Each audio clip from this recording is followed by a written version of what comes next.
Captain Hansol Kim stood on the bridge of his ship looking out at the stars. The peaceful dawn moved slowly through space toward Nexus Prime, the biggest planet in the galaxy where all the alien races met to talk. Hansol wore the simple, blue uniform of a human diplomat, not the armor of a warrior. His ship looked like a peaceful trading vessel, with cargo holds full of Earth's fruits and simple machines. But Hansol's eyes were not the eyes of a simple trader. They were sharp and always watching. He had fought in wars that no alien knew about. He had seen things that would make the strongest warrior shake with fear. But today, he had to pretend to be weak. "Sir, we will reach Nexus Prime in 2 hours," said his first officer, Lieutenant Yejin Choi. She was young and looked like a scientist studying alien plants. The aliens who saw her thought she was just curious about their worlds. They did not know she could kill with her bare hands or that she spoke 15 alien languages perfectly. "Good," Hansol said quietly. "Send a message to Admiral Lee. Tell her we are almost there." Admiral Sujin Lee was far away on a space station near Earth. To the galaxy, she was just the head of human colonial affairs, someone who helped human farmers and miners on distant worlds. The aliens thought she spent her days writing reports about crop yields and mineral surveys. They were very wrong. Sujin sat in her office reading reports that would terrify any alien leader. Her screens showed the positions of every major fleet in the galaxy. She knew which planets were building new weapons and which alien races were planning to attack their neighbors. For 50 years, humans had been watching and learning while everyone thought they were just simple traders. "Ma'am," said her aide, Major So-Young Kang, "Captain Kim's ship will dock soon. The Vorthak delegation is already there." Sujin nodded. The Vorthak were the biggest problem in the galaxy. They were tall, strong aliens with gray skin and red eyes who loved war more than anything else. In the past 10 years, they had conquered 12 different star systems. They killed billions of innocent people and took their worlds. Now they wanted human colonies too. "Any word from Ambassador Park?" Sujin asked. "He is ready, ma'am. He knows what to say." Ambassador Dong-hyun Park was already on Nexus Prime, staying in the simple quarters given to human diplomats. His room was small and plain, showing the galaxy that humans were not important enough for better treatment. Park did not mind. He had slept in much worse places during the secret wars. Park looked at himself in the mirror. He was a small man with kind eyes and a gentle smile. When he spoke to aliens, his voice was soft and polite. He always asked permission before speaking and never argued with stronger races. The aliens saw him as harmless, maybe even pathetic. They had no idea that Park had once led a battle against creatures from another dimension. They did not know that his gentle smile hid the mind of a master strategist who could plan a war across 100 star systems. The Galactic Council chamber was huge, with seats for delegates from over 200 different alien species. The HFY, most powerful races, sat in the center, while weaker species like humans sat far in the back. Park took his small seat and waited quietly, like always. The Vorthak delegation entered the chamber like conquering heroes. Their leader, General Vextar, was 8 feet tall with scars across his face from many battles. His red eyes looked around the room, and smaller alien races looked away in fear. He wore armor made from the bones of his enemies, and his weapons were visible for all to see. "Weak beings of the galaxy," General Vextar's voice boomed across the chamber. "The mighty Vorthak Empire grows stronger every day. Our fleets are unstoppable. Our warriors are without fear. Today we claim new worlds for our empire." Many aliens in the chamber started to whisper. When the Vorthak announced new conquests, it usually meant war and death for someone.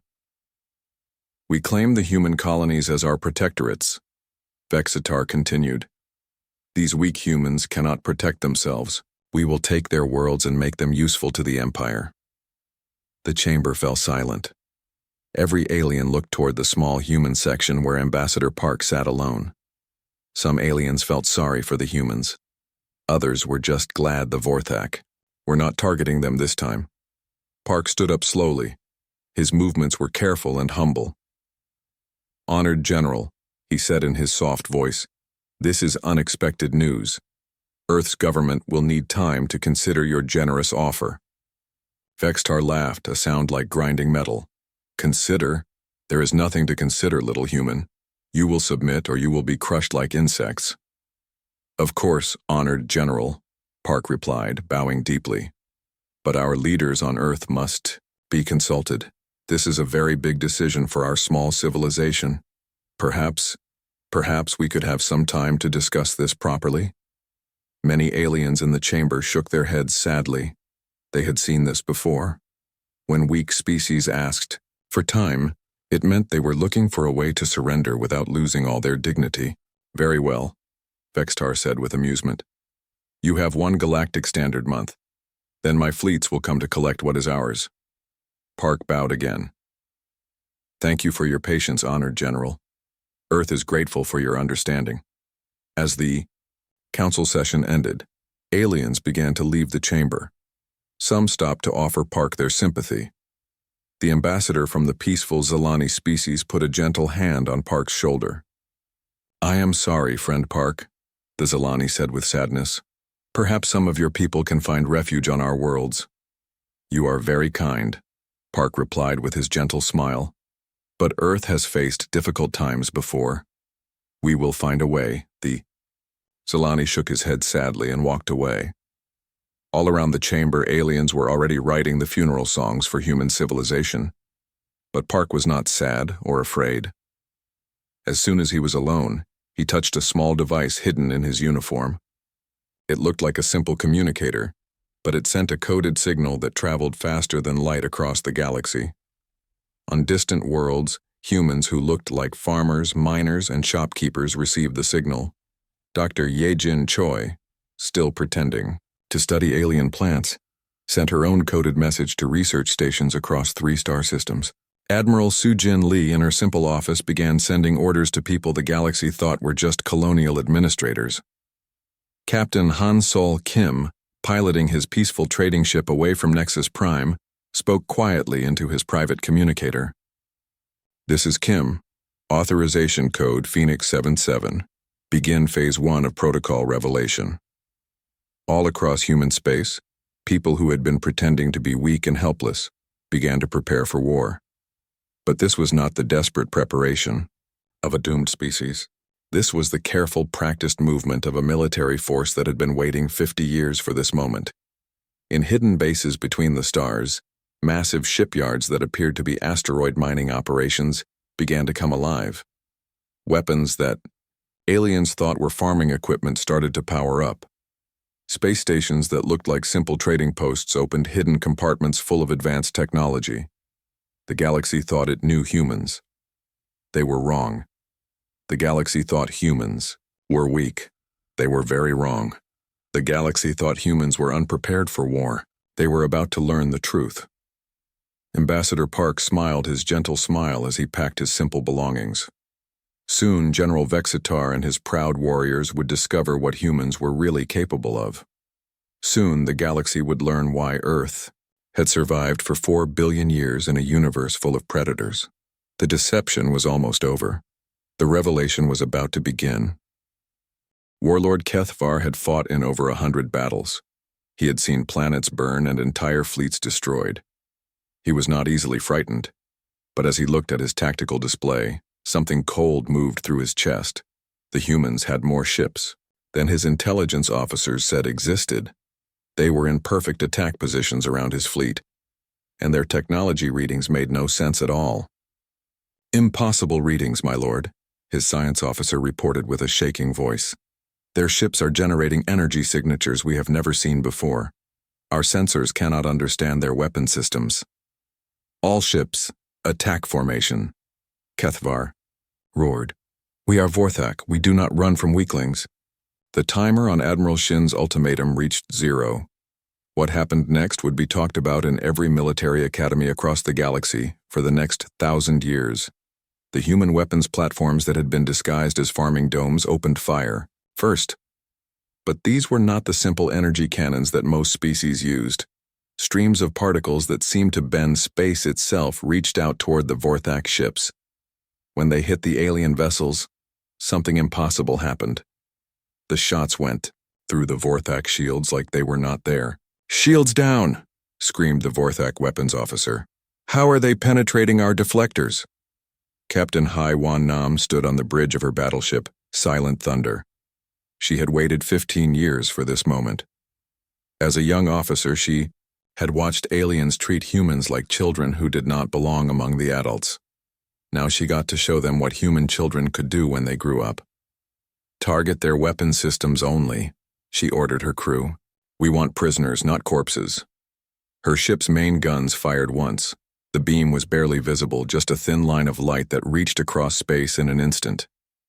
It hit the command ship of the Vorthak fleet exactly where Captain Nam intended. Warlord. Cathavar felt his ship shake as every weapon on his flagship suddenly went offline. Not destroyed, not damaged, just turned off as if someone had found the power switch and flipped it. "Engineering," he shouted into his communicator. "What happened to our weapons?" "We don't know, sir," came the panicked reply. "The systems are not damaged. They just stopped working. It's like something reached inside our ship and turned everything off." Around the Vorthak fleet, the same thing was happening to ship after ship. Human weapons were somehow reaching through armor and shields to disable alien systems without destroying them. In all their years of war, the Vorthak had never seen anything like it. But the real shock came when the human fighters entered the battle. Lieutenant Commander Kyung-ho Lim led the first squadron of human fighters as they dropped their disguises and revealed their true shapes. The small ships moved through space in ways that broke every law of physics the aliens knew. "Phoenix Squadron, begin attack pattern Delta," Kyung-ho ordered his pilots. "Remember, we want their ships intact for study." The human fighters moved like living things, twisting and turning in directions that should have been impossible. They seemed to predict where the Vorthak weapons would fire before the aliens even pulled their triggers. Alien gunners found themselves shooting at empty space while the human ships appeared behind them. "How are they moving like that?" demanded Kethvar, watching his fighters being outmaneuvered by ships that seemed to ignore the rules of space combat. Dr. Yoonji Moon was monitoring the battle from her hidden command center. The weapons she had designed were working perfectly. The Vorthak had no defense against technology that operated on principles they did not understand. "Phase cannons are functioning at optimal efficiency," she reported to Admiral Shin. "Enemy weapon systems are being disabled exactly as planned." The phase cannons were Dr. Moon's greatest creation. Instead of trying to break through enemy shields with brute force, they shifted into a different dimension for a split second, passed through the alien defenses, and then shifted back to normal space inside the enemy ship. It was technology that most alien species would not discover for another 1,000 years. But that was not the most frightening thing about the human attack. The most frightening thing was how calm and controlled it was. There was no anger in the human voices on the radio, no excitement or bloodlust. The human ships moved with the precision of a training exercise. Every shot was exactly where it needed to be. Every maneuver was perfectly timed. This was not a desperate fight for survival. This was a demonstration. Admiral Shin watched the battle from his command chair with the patience of a teacher, showing students a lesson they needed to learn. "Signal groups 7 through 12, he ordered. "Begin flanking maneuver Delta 7. More human ships appeared from what looked like empty space. They had been hiding in the asteroid belt, disguised as mining equipment and space debris. Now, they revealed themselves as advanced warships that moved with deadly purpose. The Vorthak found themselves surrounded by enemies they had never seen coming. "Sir," shouted Kethvar's tactical officer, "we are reading over 200 human vessels. Where did they all come from?" But Kethvar was staring at something else on his display. The human ships were not just randomly attacking. They were moving in complex patterns that showed careful planning and perfect coordination. This was not a hastily organized defense. This was a military force that had been preparing for this exact battle. "How long?" he whispered to himself. "How long have they been ready for this?" The answer came from an unexpected source. Captain Mi Kyung-jang, whose transport ship had been making supply runs all week, opened a communication channel to the Vorthak command ship. "Warlord Kethvar, she said in a voice that was no longer frightened or humble. "This is Captain Zhang, of the Human Defense Fleet. You asked how long we have been ready. The answer is 50 years. We have been watching you since the day our species first met yours. We know every ship you have, every weapon you carry, and every tactic you use. This battle was over before it began." The truth hit Kethvar like a physical blow. The humans had not been weak and helpless. They had been studying and preparing. Every trade mission, every diplomatic meeting, every innocent question about alien technology had been part of a vast intelligence operation. "You have been spying on us," he said with growing anger and fear. "We have been learning from you," Captain Zhang corrected, "and now class is over." The human attack intensified. Vorthak ships found their engines disabled, their life support systems turned off and on again, their navigation computers rewritten with new programs. The humans were not just defeating the alien fleet, they were taking it apart piece by piece to see how it worked. Lieutenant Commander Kyung-ho's fighters began, a maneuver that no alien pilot would have believed possible. They formed up in perfect formation and began to fly in complex patterns around the disabled Vorthak ships. To anyone watching, it looked like an aerial dance. But it was not a dance. It was a demonstration of skill that showed the aliens exactly how outmatched they were. "Impossible," breathed the Vorthak fleet commander. "No pilot can fly with that level of precision." He was wrong. Human pilots could fly with that precision because they had been training in secret for decades. They had studied every type of alien ship and learned to counter every alien tactic. They knew more about Vorthak fighters than the Vorthak did. The battle lasted exactly 17 minutes. When it was over, 47 Vorthak ships hung helpless in space, their crews alive but their vessels completely disabled. Not a single human ship had been lost. Not a single human pilot had been injured.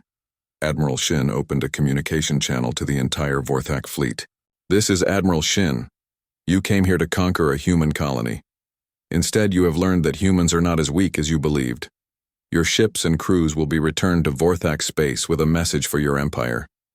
Any future attacks on human worlds will be met with responses that make today look gentle." But 3 Vorthak ships had not been disabled. They hung at the edge of the battle, their crews watching in horror as their mighty fleet was defeated by enemies they had thought were harmless. Admiral Shin looked at those 3 ships on his tactical display. He could have disabled them as easily as the others. Instead, he spoke to Captain Nam. "Let them go," he ordered. "Sir?" Captain Nam asked, confused. "Let them go," Admiral Shin repeated with a small smile. "They have a story to tell." The 3 Vorthak ships did not wait to be told twice. They jumped to hyperspace as fast as their engines could carry them, racing back toward their home worlds with news that would change the galaxy forever.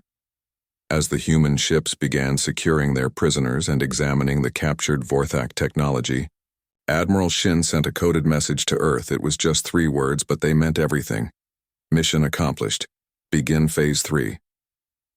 Across human space, people who had been pretending to be farmers, miners, and traders began to reveal their true nature. The galaxy was about to learn that humans had been hiding much more than anyone had imagined. The age of human weakness was over. The age of human strength had begun. The 3 surviving Vorthak ships reached their home system in record time. Their crews had pushed the engines beyond safety limits, desperate to escape the impossible scene they had witnessed. When they arrived at the Vorthak capital world of Krextar, their report seemed like the ravings of defeated cowards. "You claim the humans have advanced warships?" snarled General Vextar, pacing in front of the 3 ship captains. "You say they defeated 50 of our finest vessels in 17 minutes? This is the excuse you give for your failure?" Captain Morthek, the senior surviving officer, stood at attention despite his injuries. "General, I know how it sounds, but I have the battle recordings. The humans have technology we have never seen. Their ships moved in ways that our science says is impossible." General Vextar looked at the recordings with growing disbelief. The small human fighters dancing around massive Vorthak battleships, enemy weapons that passed through shields like they were not there, and worst of all, the calm voices of human commanders who sounded like they were conducting a training exercise, not fighting for their lives. Get me communication with the High Command, Vextar ordered grimly, and send copies of these recordings to our intelligence division. If this is real, then everything we know about humans is wrong. But the Vorthak were not the only ones receiving shocking news. On Nexus Prime, Chancellor Vorthak was having an emergency meeting with his top advisors. The reptilian leader had ruled the Galactic Council for 20 years. He had seen species rise and fall. He thought he understood how the galaxy worked. Explain to me again, he said slowly, how the humans destroyed the most powerful Vorthak fleet in recent history. His intelligence chief, a small blue alien named Kextar, shuffled through data pads nervously. We are still analyzing the reports, Chancellor, but it appears the humans have been hiding their true military capabilities for decades. Hiding them how? Vorthak demanded. We have surveillance on every human world. We monitor their communications. We track their ships. That's just it, sir, Kextar replied with growing fear in his voice. We think we were monitoring fake communications. We think their civilian ships were actually military vessels in disguise. We think every human colony had hidden weapons that we never detected. Chancellor Vorthak felt cold dread spreading through his chest. Are you telling me that for 50 years we have been completely fooled by a species we thought was primitive? Before Kextar could answer, an aide rushed into the room with an urgent message. Chancellor, we are receiving a request for an emergency session of the Galactic Council. The humans want to send a new representative. What kind of representative? Vorthak asked. A military one, sir. General Maxu Huang had never set foot on Nexus Prime before. Officially, he did not exist.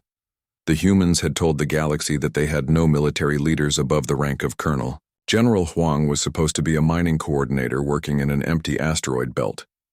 But as he walked through the corridors of the Galactic Council building, it was clear that he was no miner. He moved with the confidence of a professional soldier.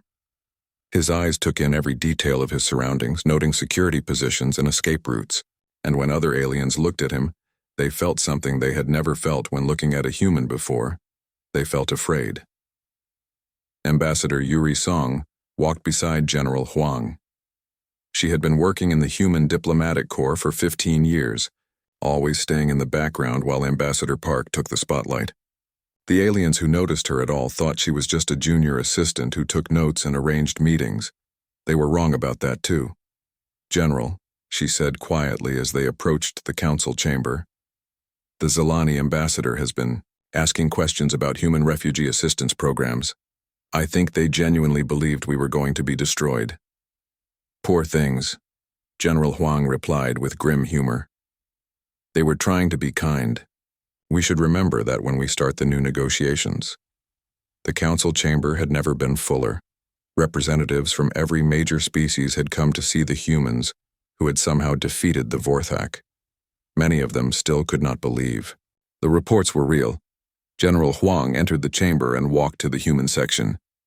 But instead of taking the small humble seat in the back where Ambassador Park had always sat, he walked to the center of the chamber where only the most powerful species were allowed.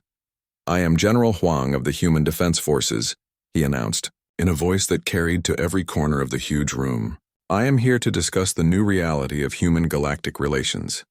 Chancellor Vorthak found his voice. General, the human delegation sits in Section 12. That has always been your assigned place. General Huang looked up at the Chancellor, with eyes that had seen real war. Chancellor, our assigned place was based on your assessment of human military power. That assessment was incorrect. We request seating appropriate to our actual capabilities. Murmurs ran through the chamber. Some aliens were angry at human boldness, others were frightened by the implications. A few wise species were already calculating what this meant for their own plans and alliances. Very well, Chancellor Vorthak said reluctantly. What is your assessment of human military capabilities? General Huang gestured to Ambassador Song, who activated a holographic projector in the center of the chamber. What appeared in the air above the delegates made several aliens gasp in shock. The hologram showed the true extent of human space. Not just the dozen colonies that the galaxy knew about, but hundreds of hidden installations, shipyards disguised, as asteroid mining operations, weapons platforms that looked like space debris, research stations studying alien technology and systems the aliens thought were empty. For 50 years, General Huang said calmly, humanity has been preparing for the day when our peaceful coexistence with the galaxy would end. We studied your technologies, your tactics, and your weaknesses. We built defenses you could not detect, and weapons you could not imagine. The numbers floating in the hologram were staggering. Thousands of ships, hundreds of military installations, technology that was decades ahead of anything the aliens had seen. But why? Asked the representative from the peaceful Antarian Union. Why hide all of this?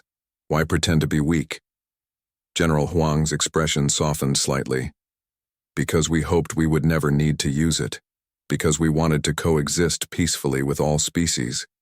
Because we believed that if others saw us as harmless, they might leave us alone to build our civilization in peace. And now? Chancellor Vorthak asked, though he dreaded the answer. Now the galaxy knows what humans are capable of when threatened, General Huang replied. The question is, what does the galaxy want to do with that knowledge? High Admiral Ki Young-Baek was not at the council meeting. She was in the command center of a space station that the galaxy had never seen, watching displays that showed the location of every major fleet in known space. She was the supreme commander of all human space forces, and she was preparing for the possibility that some alien species might decide to attack humanity before humans became too powerful to defeat. Admiral, reported her intelligence chief, we are receiving communications from 17 different species. Most are requesting immediate diplomatic meetings. 3 are mobilizing their fleets. Which 3? Admiral Bayek asked. The Hegemony, the Star Empire, and the Confederation, all traditional military powers. It looks like they are considering a preemptive strike. Admiral Bayek nodded grimly. Signal Phase 4 to all units. If anyone wants to test us, they should understand the consequences. Back on Nexus Prime, General Huang was finishing his presentation to the stunned council delegates. The human position is simple, he said. We want peace. We want trade. We want to work together with all species for the good of the galaxy. But we will no longer pretend to be weak to make others feel safe. Those days are over, Chancellor Vorthak looked around the chamber at the faces of his fellow delegates. Some looked angry. Some looked afraid. Some looked calculating. All of them looked like they were seeing humans for the first time. What guarantees can you give? The Chancellor asked carefully. That humanity will not use this power to conquer other worlds? General Huang smiled, and for the first time since entering the chamber, he looked like the diplomat humans had always pretended to be. The same guarantee we have given for 50 years, Chancellor. Our actions. For half a century, we have had the power to conquer any world we chose. Instead, we chose to trade with you, learn from you, and live in peace with you. That has not changed. He paused and looked around the chamber, meeting the eyes of delegates from across the galaxy. But our patience with being threatened has changed. We will not be anyone's victims. We will not allow our colonies to be conquered. We will not pretend to be weak while others plan our destruction. The chamber fell silent as the implications sank in. The balance of power in the galaxy had shifted overnight. The species they thought were newcomers were revealed to be potentially the most advanced civilization in known space. As General Huang and Ambassador Song left the chamber, aliens began talking frantically among themselves. Trade agreements needed to be reviewed. Defense plans needed to be reconsidered. Everything had changed, but they had no idea how much everything had really changed. 2 months had passed since the revelation at Nexus Prime. The galaxy was still adjusting to its new reality. Species that had planned expansion wars suddenly found themselves reconsidering. Pirates who had targeted human ships discovered that their easy prey had been secretly armed with weapons that could disable entire fleets. President Narration stood in her office on Earth, looking out at the blue skies that had protected humanity for billions of years. She had been elected to lead the Earth Federation during peaceful times. Now she found herself guiding humanity as it took its place among the galaxy's greatest powers. "Madam President," said her aide, bringing her the daily briefing, "we have received formal surrender from the Vorthak Empire.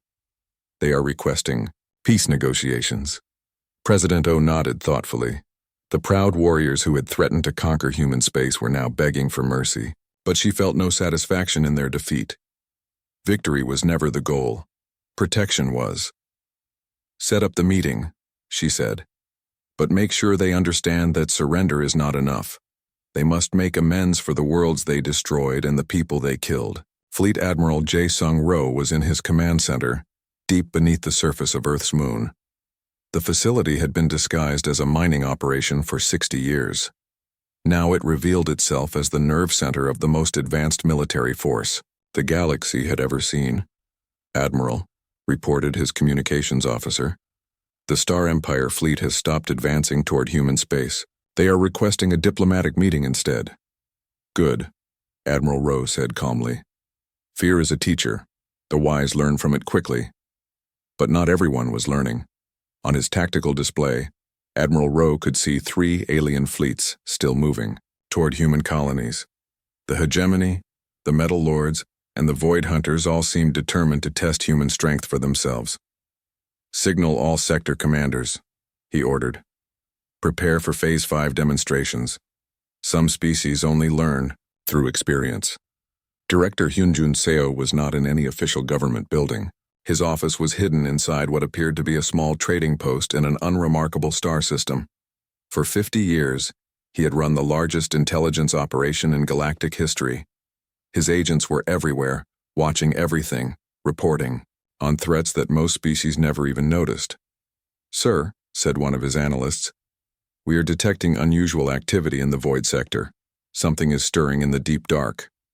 Director Seo looked at the data with growing concern. The void sector was a region of space that most aliens avoided. Strange things happened there. Ships that entered often never returned. The few that did come back reported seeing things that could not exist. "How unusual?" he asked. "Energy signatures. We have never seen before, sir. Movement patterns that suggest massive objects, and sir, some of our deep space sensors are picking up radio signals that might be attempts at communication." Director Seo felt cold dread in his stomach. Humanity had been preparing for war with known alien species. But there were older things in the galaxy, things that had been sleeping in the dark spaces between stars. "Alert the President and the Fleet Admiral," he ordered, "and activate the Deep Watch protocols. We may need to reveal even more of our capabilities." Ambassador Minho Cha was sitting across from a delegation of Vorthak officers in a meeting room on Nexus Prime. The proud warriors looked broken and defeated. Their empire, which had seemed unstoppable just months ago, was falling apart as conquered. Worlds rebelled and rival species moved to claim Vorthak territory. "Ambassador," said General Vextar, the same Vorthak who had threatened human colonies, "we accept your terms. Full reparations to the worlds we conquered. Withdrawal from all occupied systems. Reduction of our military to defensive forces only."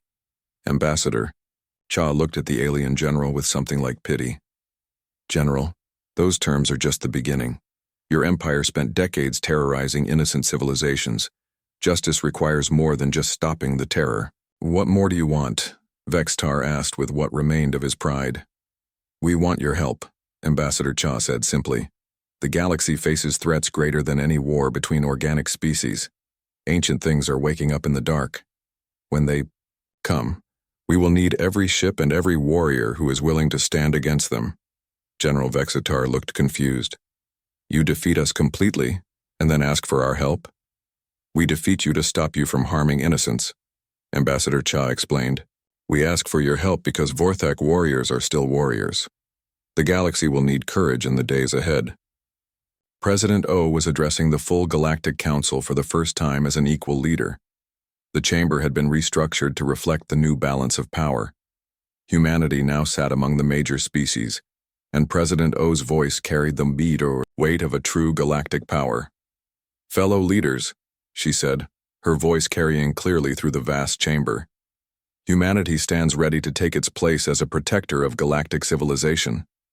But we do not seek to rule or conquer. We seek to unite. Chancellor Vorthak leaned forward in his seat. President O, your military demonstrated capabilities that some species find concerning. What assurance can you give that humanity will not use this power for conquest? President O smiled, the gentle smile that humans had always shown to the galaxy. But now there was strength behind it, and everyone could see it. Chancellor, for the past 50 years we could have conquered any world we chose. Instead, we chose to trade with you, learn from you, and protect the weak among you. Our actions speak louder than any promises. She paused and looked around the chamber, meeting the eyes of leaders from across the galaxy. But I can give you one more assurance. We reveal our strength now, not because we want war, but because war is coming, whether we want it or not. Ancient, threats are stirring in the dark places of the galaxy. When they emerge, all of us will need to stand together, or all of us will fall separately. As if summoned by her words, alarms began sounding throughout the council building. Emergency signals flashed on every display.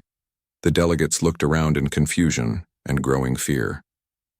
A massive holographic display activated in the center of the chamber. It showed a map of the galaxy with bright red warnings appearing in multiple sectors. Ships were emerging from hyperspace in systems that had been empty for millions of years. Energy signatures that matched no known technology were being detected across dozens of star systems. What is happening? Demanded the delegate from the Antarian Union. President O stood calmly as chaos erupted around her. The first phase of the real war is beginning. The organic civilizations of this galaxy are about to face their greatest test. Fleet Admiral Rowe's voice came through the chamber's communication system. All ships, all fleets, all species. This is Fleet Admiral Rowe of the Human Defense Forces. We are detecting massive unknown contacts emerging from deep space. These are not organic ships. Repeat, these are not organic vessels. On the holographic display, new contacts appeared faster than the computers could count them. Geometric shapes that moved in perfect formations. Energy readings that suggested technology millions of years advanced, and heading directly toward every populated world in the galaxy. Machine intelligences, President O said grimly. We have been expecting this for decades. Ancient artificial minds that view organic life as a temporary infestation to be cleansed. The delegate stared at her in shock. You knew this was coming? Chancellor Vorthak asked.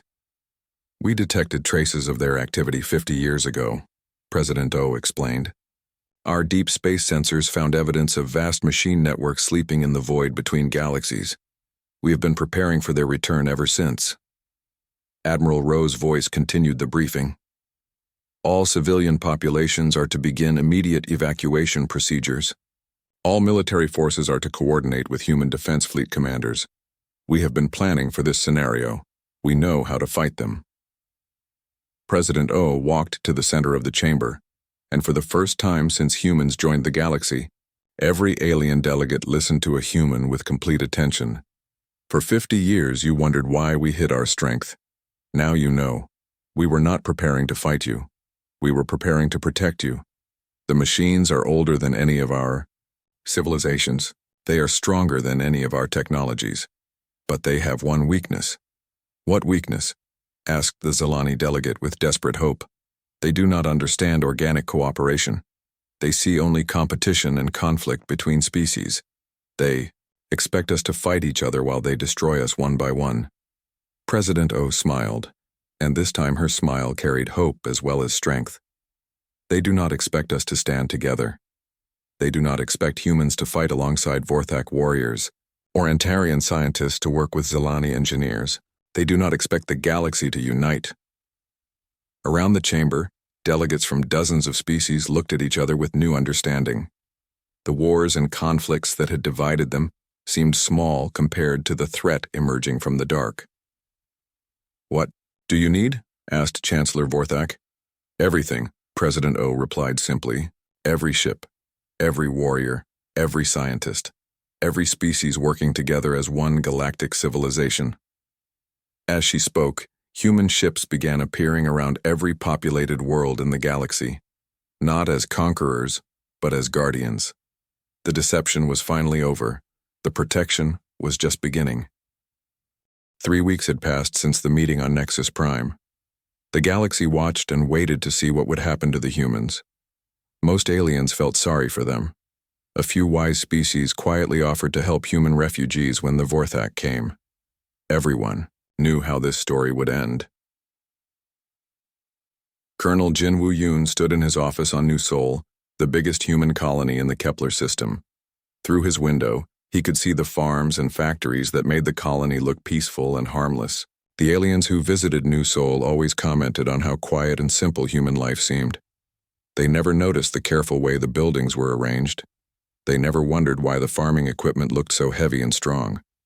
They never asked why the colonists seemed so calm and organized. If they had looked closer, they might have seen that every farmer could march in perfect formation, and every factory worker knew exactly what to do in an emergency. "Sir," said Major So Young Kang, entering the office with a data pad. To anyone watching, she was just the head of agricultural development, someone who made sure the crops grew well. Her office was full of charts about soil and weather. But hidden behind those charts were detailed maps of defensive positions and weapon placements. "The Vorthak fleet has been spotted at the edge of the system," she reported quietly. 50 ships just like our scouts predicted." Jin Woo nodded. He had been expecting this for weeks. "How long until they reach us?" 6 hours at their current speed, So Young replied.